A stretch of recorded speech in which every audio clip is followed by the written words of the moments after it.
Price. In his arm was a magic charm that controlled the bean and its flight. Broadway Joe traveled far and wide and threw the bean so well that everyone gathered round him to tell him he was swell, and scores of lovely maidens attended to his wants, and a guard of honor followed him to all his usual haunts.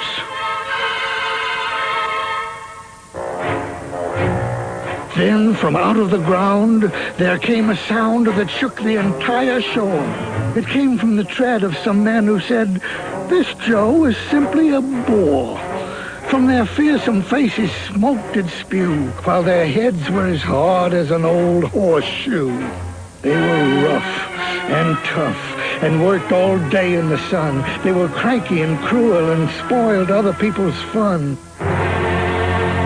But Joe's days were filled with smiles and zest, and he turned to these villains and said with a jest, "If I happen to meet you guys someday, it'll be best for you to get out of my way."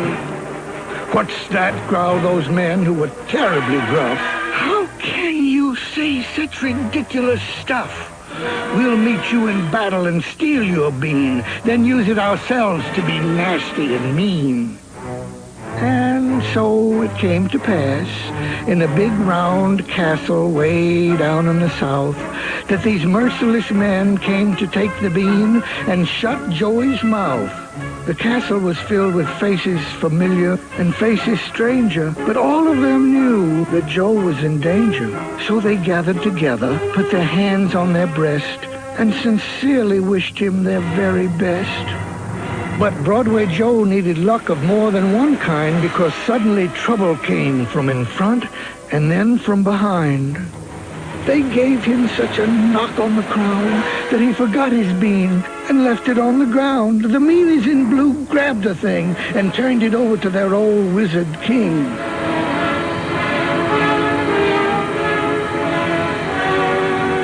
Now everyone rose and stood in alarm to see if the ancient wizard still had magic in his arm.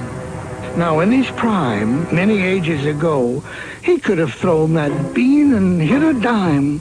But by now, his magic arm had spent its force, and when he threw the bean, it just fluttered off course.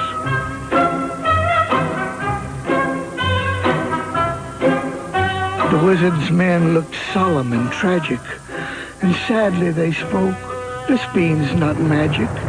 It's a fraud, a joke. Give it back to the kid. If it obeys his command, we'll admit defeat and crown him king of the land." But the bean was magic, and everyone knew it, and watched in amazement whenever Joe threw it.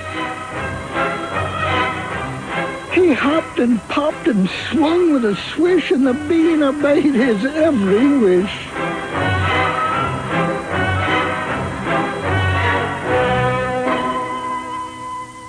As darkness fell on this incredible day, the meanies in blue just faded away, and everyone cheered for Broadway Joe, for he had put on such a spectacular show.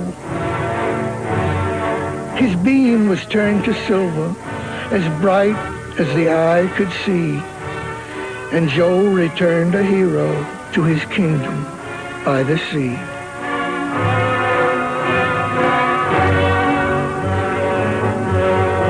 The end.